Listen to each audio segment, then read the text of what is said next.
విద్యుత్ శాఖలో వివిధ హోదాల్లో పనిచేసిన ఉప్పల శ్రీరాములు పదవీ విరమణ మహోత్సవం ఘనంగా జరిగింది.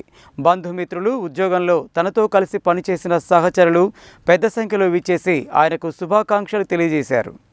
దక్షిణ ప్రాంత విద్యుత్ పంపిణీ సంస్థలో సుమారు 33 సంవత్సరాల పాటు వివిధ హోదాల్లో పనిచేసిన ఉప్పల శ్రీరాములు ఇటీవల ఉద్యోగ విరమణ చేశారు. ఆయన ఉద్యోగ విరమణ సందర్భంగా సన్మాన మహోత్సవాన్ని శనివారం నల్గొండ పట్టణంలో ఘనంగా నిర్వహించారు. బంధుమిత్రులు, ఉద్యోగ సహచరులు పెద్ద సంఖ్యలో విచ్చేసి విద్యుత్ శాఖలో ఆయన చేసిన సేవలను కొనియాడుతూ అభినందనలు తెలిపారు.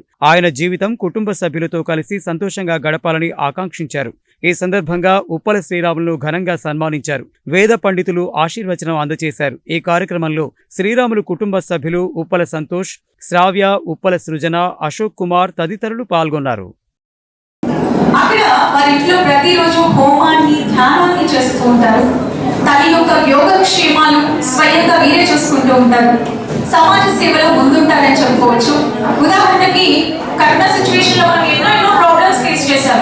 అటువంటి సిచ్యువేషన్స్ లో మనం బయటికి రావాలంటేనే, తోటి వారికి సహాయం చేయాలనుకుంటేనే, కొట్టుకుంటేనే అమ్మో మనకి ఇది వచ్చేస్తుంది అని భయపడినటువంటి వారు చాలా మెంబర్స్ ఉన్నారు. బట్ ఇటువంటి సిచ్యువేషన్ లో, ఇటువంటి కరోనా సమయంలో కూడా ఆయన మన నల్గొండ టౌన్ లో ఎంతో ప్రజల మీద మక్కువతోటి, ప్రజలకు సేవ చేయాలనేటటువంటి ఆశయంతో ఆయన అనేక సేవ కార్యక్రమాలను, అన్నదాన కార్యక్రమాలన్నింటినీ కూడా నిర్వహించడం అనేది జరిగింది.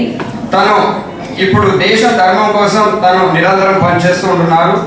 నేను దగ్గరుండి చూసిన వ్యక్తిని కనుక ఆయన యొక్క జీవితం మనకు ఆదర్శప్రాయం. ప్రతి వ్యక్తి ఇలా కుటుంబానికి ఉద్యోగిగా, సమాజానికి ఉపయోగిగా, ఈ యొక్క పరంపరకి జ్ఞానయోగిగా ఉన్నట్లయితే ఈ యొక్క ప్రపంచం విశ్వశాంతి అవుతుంది.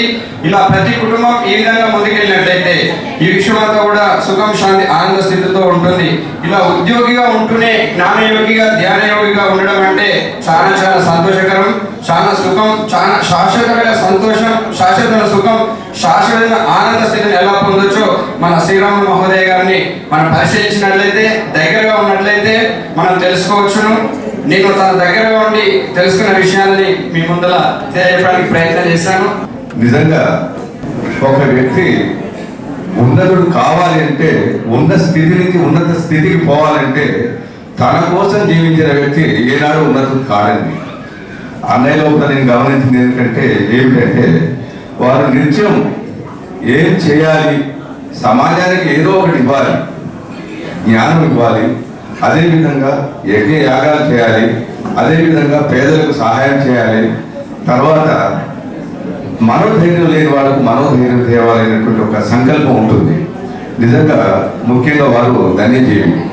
వారిని కన్నటువంటి తల్లిదండ్రులు కూడా చాలా ధన్యజీవులు. నిజంగా ఈ సభ చూస్తుంటే నాకు ఒక ఫంక్షన్ కాదండి, దేవతల సభ మాదిరిగా ఉంది. ప్రతి వాళ్ళు కూడా ఈనాడు ఇక్కడికి వచ్చిన ప్రతి వాళ్ళు కూడా వారిని మనస్ఫూర్తిగా ఆశీర్వదించడానికి వచ్చినారు.